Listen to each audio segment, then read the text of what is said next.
From University of Alberta Alumni Relations, it's What the Job. I'm Matt Ray. I really am a lifelong learner, and I love learning, and I love being in a classroom, not only being in front of it, because there's always something you're going to glean from it, right? Be it a new interesting person that you meet or the content, you're going to get something out of it. This episode, I talked to Wendy Wilton. Wendy is a training consultant and certified executive coach. Wendy and I talk about what makes a good leader and how a teaching degree can actually offer many different career paths. What the Job is made possible with the support of our affinity partner, TD Insurance. Did you know that through the TD Insurance Mellish Monix program, University of Alberta alumni are entitled to preferred rates on car, home, condo, and renter's insurance?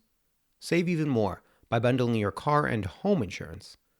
To learn more about how you can save, please visit tdinsurance.com/UAlberta alumni. So what's your name and what's your job? I'm Wendy Wilton, and I am a leadership development facilitator, consultant, and executive coach. I think you have the longest title so far of the people that I've talked to. Can you explain a little bit about what you do, like a daily basis kind of thing? A daily basis, it is a mixed bag.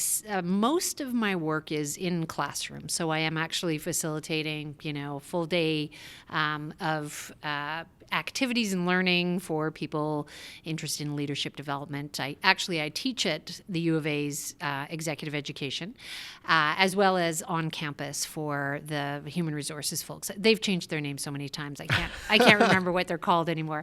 But I do a supervisory leadership program for them and teach in the leadership development. It's called the Leadership Development Program at Exec Ed. And who are the people that mostly take these classes? Mostly new managers or leaders who are interested in just expanding their skills, or who have worked through the ranks and now all of a sudden find themselves supervising or leading people, and they just don't know what to do. So we also get some people sent to us to be fixed. They're not good. They shouldn't be a people leader, and they're kind of thrown into the mix, and we've had some incredible success stories around life changing. Yeah, I was going to ask, can people be fixed? Can you? Absolutely. Well, I mean, they're not really broken. We know that for sure. But it is just kind of that, helping them to become more self-aware around their strengths and their challenges. And, really leadership is all about relationship, and it's all about people. And I think once people kind of get over their own barriers to being fabulous, then they're set for success. What are some of the barriers that people have in terms of being good leaders? I think a lot of history. Oftentimes we have folks who will have worked in organizations for a long time and have bad experiences with their own managers and leaders, and then kind of check out. We call them Larrys, and sorry for anyone who's named Larry, but we call them Larrys, those people who have lost their willingness. So they're still able to do their job, but they have disengaged for some reason. And I think that is... Those are people. It's just a confidence thing to know that you can make a change. You can behave differently and get different results than what your manager or leader did. And I think that oftentimes people just need that awareness piece. I do want to get to your work history, but I'm also just fascinated by the topic of leadership. So I'm just going to keep. You bet. What are some of the traits that make good for a good leader? It's really interesting. One of the traits that the research is pointing to now that makes the best leaders is empathy. So being able to really read people's emotions, to be able to deal with people's emotions, to not kind of get down in the dumps with them, but to be able to be there for them in a very empathic way. And there's lots of researchers around that right now. Vulnerability is also a big one. Lots of work. You've probably heard of Brené Brown. She's sort of a leader in this area right now, and that is one of her key things. I mean, we can't have relationships without being vulnerable.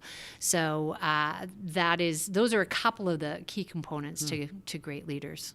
One thing I'm always wondering about leadership in terms of, whether it's a business or wherever, how do good leaders balance, say, the direction which they know the company has to go or the institution has to go and the needs of their employees, say? Like, how do they manage these different relationships? Or say if you're like middle management, how do you balance that relationship with where your boss is telling you to go and the people that work under you? Yeah, and it can be really tough. I know when it comes to things like organizational change, or when organizations are bought or sold, culture changes, values change, and sometimes what I've seen of those middle managers, they really are the meat in the sandwich. And as you say, they're being squeezed from the top.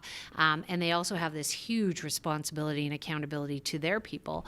And that's absolutely the toughest place to be. And I think I see a lot of managers who leave organizations because of that. And again, can you live with the decisions that have been made? Can you live with the new culture? Can you align your own personal values and be able to communicate that in a way that works for your people?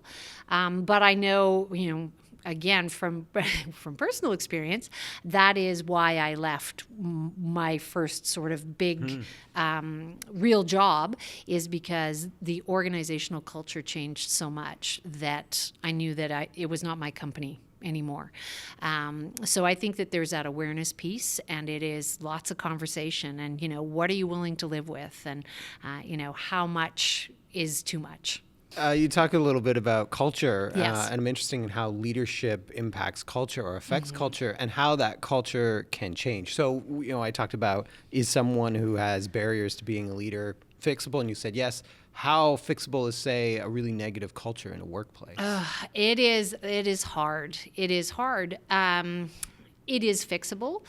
It takes a long time. I have a client that I'm working with right now that is in the midst of that. They've had a very, very toxic, I would say, culture for a very long time. They have experienced a lot of bullying, which has been let go, and leaders were turning a blind eye.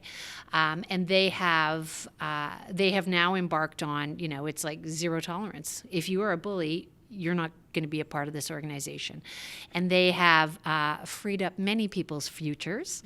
And it has been incredible. I mean, people notice, and they notice actions. Words are words are words. When you say, we will not tolerate bullying, and a bully is relieved of their duties, then people take note. So it is hard, but it's years and years. And this organization, their senior leadership changed probably about 2.5 years ago, maybe 3 years.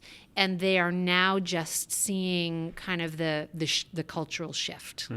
They're just getting to that tipping point. It's interesting to me, too, because I always think that leadership dictates culture in so many ways, that if you had a very toxic leader, they're going to beget toxic leaders beneath them, right? That's the people are going to emulate that behavior. Absolutely. And it becomes a norm.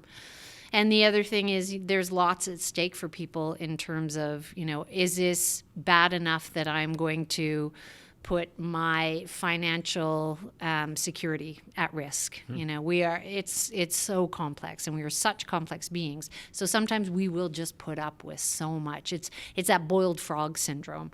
You put a frog in cold water and he'll boil to death because, he just will sit and just kind of get used to it. So, it's tough. It is tough. And how long have you been teaching leadership classes? Going on probably about 15 years now. Wow. Yeah. And how has it evolved and changed over that period, or is it? I believe it has changed, absolutely. I think we are in an era of significantly more humanistic leadership. Even in sort of the most historically, almost militaristic organizations, they are understanding that it's people People are organizations, and you have to treat people well, and you have to treat people with respect. And I think that is becoming more and more the norm in all organizations of all types. And that goes back to your comment about empathy. Absolutely. You bet. So when you are planning a course, do you have a whole suite of different courses that you teach? You bet. And what are some of the topics? My goodness. We do a lot of self-awareness pieces. So I've got a battery of inventories that I use for people. So the Myers-Briggs, you've probably heard about. There's one around conflict and self-awareness, which is the Strength Deployment Inventory, or the SDI. There's True Colors, which is around personality, and DISC, which is around behavior, and emotional intelligence. There's EQI 2.0 that allows you to not only, they've got a self component, but you can also do a 360 with that. I've got a leadership competency-based 360 that, tons and tons of inventories, and that's usually where we start, is from that self-awareness piece. Because you have to know yourself in order to be able to really understand others. And I think that always, we will do a Myers-Briggs, and people have these amazing epiphanies, even just around how I get my information. That extroversion, do I get it from the outside world and the environment and talking and other people, or do I get it from internal, from introversion? So that's thought and reflection, and more of a reflective sort of mode. Don't mind being by myself, prefer to write. Even just that simple awareness of myself and the people that I'm working with will help to open up conversations around, how are we doing things? I'm so sorry. Here you are in a pod, and that works for me because I like to talk things out, but it's driving you crazy because, you don't have any quiet time to reflect. And so some of the simplest little epiphanies have the biggest impact on teams and on individuals and organizations. Yeah, it almost seems like developing empathy. Absolutely. Better understanding the people around you because Absolutely. Better understanding yourself. And we also go very much from the premise that it's not wrong, it's just different. Yeah. And speaking of knowing yourself, let's finally go back. Okay. So I mentioned I wanted to kind of track your career trajectory. So let's go back to U of A. You said you studied education? I did. And when you started, were you thinking, I'm going to teach high school, grade school, teach? Neither, actually. I came to the University of Alberta because it was one of two universities that offered an undergraduate degree in speech pathology. And so that was my goal. And to be perfectly candid, I originally from Manitoba, and I had an older brother who went to University of Toronto, so I knew I couldn't go east. So I came out west, and that's how I ended up at U of A. Nice. Yeah, and we had, so the pre-year, you could either do sciences or education, and I chose education. And I had so much fun my first year that I didn't quite make the cut in terms of the grades I needed to get in. I was just short. I was, to be fair, I was just short, but I didn't make the cut. So I just stayed in education and finished out my degree, and anticipated that I would teach. And I did my degree in 3.5 years. I took some summer school in Manitoba that was transferable at the U of M, and finished my degree. And when you start looking for jobs in January, it's pretty tough. So I subbed for a little bit, and that was when I realized that teaching might not be for me in terms of children. And I was telling you this story earlier about the grade 4 student who was and there was one in every class, and he was just being a little bit of a disruption all day. And I said, all right, well, you're going to have to get the work done before you go, so you're going to have to stay after school. To which he replied that I couldn't keep him after school because both his parents were lawyers and they would sue me if I kept him after school. So that was the moment that I went, maybe this is not for me. So. Yeah.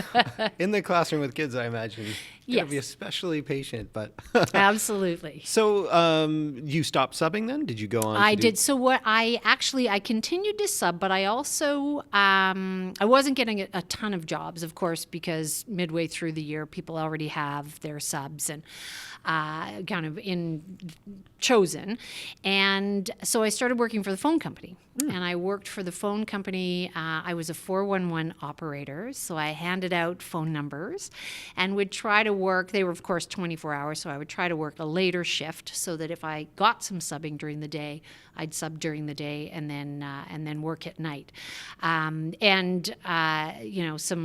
Some funny stories around that, of course, as well.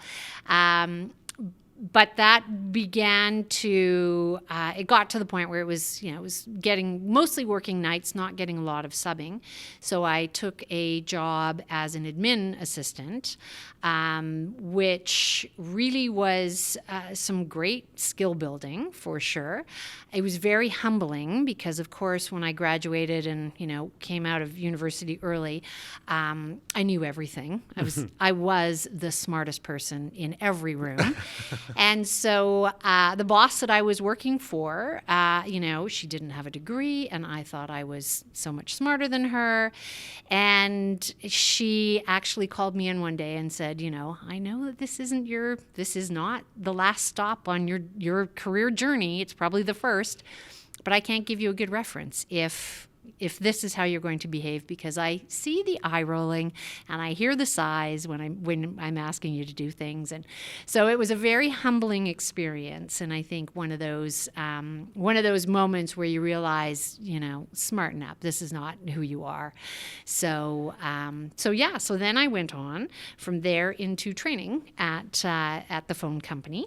And ultimately, that was kind of my entry into the learning and development world, and I did training on a phone system that we had, and ultimately wanted to get into. It was a time of the quality movement in the early '90s. Probably you're too young for that, but anyway. And yeah, that was sort of my career. So those jobs you took in the early days, like with the phone company first, and then as the admin or office assistant, were those jobs that you took sort of out of necessity? Or was it just like I need a job and I apply for this, or did you target them? It was pretty much I need a job, and knew that they would get me further along in the organization and get exposure to different people in the organization. But it really was more necessity. Wanted to work during the day rather than at 5 o'clock at night or overnight or those sorts of things. And regular pay, benefits, all that good stuff. So ultimately, I wanted to get into the training that was kind of the destination. So I did get there eventually after a couple of years. Oh, so you knew going in, you were like, I eventually want to get into training? Yes. Oh. Yes. What made you interested in that? It was actually I took a course. It was a customer service course that the company was offering, and it was really fun and different. And it was truly more training, engaging sort of training. Toys on the table and all of that sort of stuff. Not kind of formal teaching. So the facilitators were fantastic, and I thought they were such an inspiration. And I thought, that's ultimately where I want to end up. And I didn't ever get into that particular part of training at the phone company, but did get into some technical training. And then I left because it was bought by another organization, and that's, to the previous story about when culture changes and it's hard, the values of the organization shifted to the point that it wasn't working for me anymore. And then you left. And then I left. And where did you go from there? Well, I got a killer package, actually. So I went to my director. I was just, when my first child, I was pregnant with my first child. And I said to the director, like, I don't think I want to come back after I have this baby. And I know that you're looking at decreasing headcount, and I've seen the packages, which were amazing. And I would really like a package. And I was not the demographic that they were looking to get rid of. But she was delightful. And she said, if this is really how you feel, I would rather have you leaving happy than quitting and staying in the organization. So I got the package, went on, did my master's degree, took some flying lessons, did a couple of levels of scuba certification, and then had another baby in that time. And then many of the people that I worked with in the phone company subsequently had left. So people were phoning me up and saying, hey, do you have some time? We've got some development work. Are you interested? So I started consulting at that point. It seems like you're not afraid of change or challenges, right? Like you shift from these things. Like, just in my own mind, thinking about, I'm just going to leave this job now that I'm having a baby. Like that would be terrifying. But. Yeah. It really was. I mean, that security,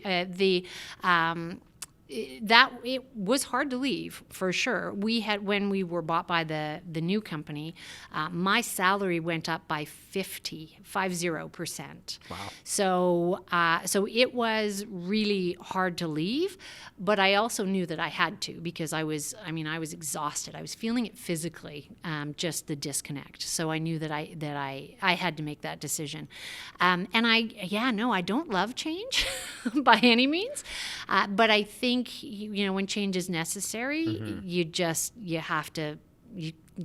dive off the cliff and know that you'll be okay. Maybe it's more of a matter of self-awareness in the sense that you recognize you weren't going to be a good fit if you stayed. You bet. Yeah. And I mean, now, to be fair, I don't know if this is getting too personal, but I was married at the time. And so it was not like I had to, really, really worry about putting food on the table and keeping a roof over my children's heads. Sure. So that made it a little easier. And it was tight. It's still a hard decision.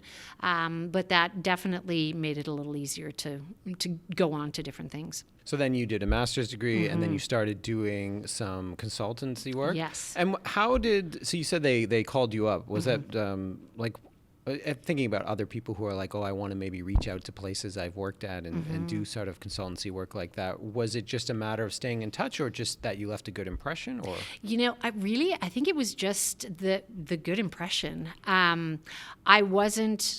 I mean, I would like to knock on wood right now before I say this, but I've never really had to look for work. Even when when it became necessity to work more, so, no longer married, don't have that safety net, I just kind of organically got more and more busy.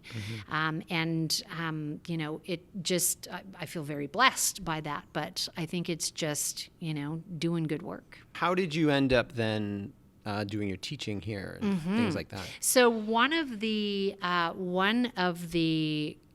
consulting gigs that I had was to do some course development around the leadership development program, and that was in conjunction with the university proper, the non-academic staff association, as well as executive education. So I worked on it and did the materials and the coursework and all of that sort of stuff. It's an 8-day program. And then I went, well, hey, do you need someone to teach it? Because I can teach it. I mean, I know it inside and out. I wrote it. So, what does that look like? And they said, sure. And so that's when I started teaching that. And I think I've been, 14 years now teaching that particular course. And out of that has netted other, relationships with people who've gone on to different organizations who will want one-off workshops or team building. I have had a client. I also worked for some other educational institutions, which I shall not name in this podcast. But I did work with some other institutions who the people went on to different organizations, and they would phone me up and say, can you, do something like what we had you do at that organization? And so it just kind of ballooned. It's interesting to me too how a teaching degree can be so versatile. I don't think people often think of them that way. Yeah. They think you take a teaching degree, you will be a teacher, and you are a teacher. Yes. Yeah. But not in the way that I think people would expect. You bet. Yeah. Yeah. It is so true. And, it's one of those also, I really am a lifelong learner, and I love learning, and I love being in a classroom, not only being in front of it, because there's always something you're going to glean from it, right? Be it a new interesting person that you meet or the content, you're going to get something out of it. So that's the other thing that this has, and having my own consultancy has really done, is allowed me to branch out where I want to. So I mentioned earlier that I've been doing some work around executive coaching. So went to, did the graduate certificate in executive coaching at Royal Roads. And that has spawned a whole kind of new arm of my consultancy, and doing some work around systems coaching. And that the program is all over the world. So doing the certification and building in a little fabulous travel here and there to get this certification. It's just, it's been amazing. How do you find teaching adult learners? I hope nobody takes offense to this, but adults really are just big children who have coffee instead of juice. And that's it. They come to you saying their parents are lawyers? That's about it. Yes. But it's, I think when one of our key premises is to hold people whole and capable. And so we never, ever come in saying that I know everything, because I don't. And the people in the room, absolutely, that, as I just mentioned, that vastness of knowledge always comes out and comes through. And when people, feel seen, heard, and understood, it goes a long way in getting that engagement. And we always have great feedback for the programs around how quickly we build team, how quickly people are willing and able to become vulnerable. And it's pretty amazing to watch. I'm also interested in what, for someone who is thinking I might want to get into coaching or career training or something like that, what are the sorts of skills that they might need or that they should identify within themselves if they want to pursue that line of work? Well, I think presenting, number one, you need to have a passion for it. As much as I have people coming to me all the time saying, I want to be you. I want your job. I want to do exactly what you do. It's not that glamorous. And particularly, I travel a fair bit. When you work a full day, have your bag in the car and head to the airport and get to wherever you're going at 11 o'clock at night and crash in the hotel and get up and do the same jazz hands and, song and dance the next day. It's exhausting. It is exhausting, and it's hard work. It is really hard work. So I think make sure you have presentation skills. Make sure that you've got some strategies around your own resilience, because this will take it out of you. I think volunteer where you can, for sure, to do presentations, to tell your story. Those are mostly the key things. Have you ever had a sort of weird work experience that led you to question your job? Yes, that's a great question. When I was working for the phone company, one of the jobs that I did was I worked on the message relay for the deaf. So this was before cell phones that could text and all the great technology that we have today. So people would call, a hearing person would phone me, and I would type to a hearing impaired person who would then read it out on their little, they called it a TTY machine. So I had one fella who was looking for, it was a hearing impaired man who was calling a transsexual prostitute to see if he could, engage in some services. And I just sat, as I'm typing, and you have to read exactly what is typed on the screen, and I just was reading words that I thought, I never again will say those words out loud. So it was awkward, and that was one of those moments where I went, I need to do something different. Okay, now we're going to do our little lightning round. As always, a lightning round is brought to you by TD Insurance, our preferred car, home, condo, and renters insurance affinity partner. All so right. I'm going to ask a bunch of questions and just from First the top thing of that your comes head. to mind. Okay. Have you ever been fired? No. I have outweighted organizations. I refused to quit and haven't been fired, but I've closed a couple of, a drugstore when I was 17 and another drugstore when I was 18. I don't know. It wasn't anything I did, but. What's something that you wish people knew about your job or that people misunderstand about your job? That it is really hard work. And part of what makes it look easy is that you embrace the hard work. I was going to say, and also, teaching is such a performance. You've got to be on. You can't not be on. What's advice that you might give someone who feels like they're stuck in their career? Make a change. What do you think you'd be doing if you weren't in this job? I'd probably be a barista at Starbucks. I think that's my retirement plan. If you could go back in time and talk to yourself just after you graduated, what would be your advice? Smarten up and work a bit harder than, work as hard as you party. Work as hard as you party. That's good advice right there. In respect to your education or your career path, is there anything that you wish you had done but didn't? I wish I would have given myself more credit.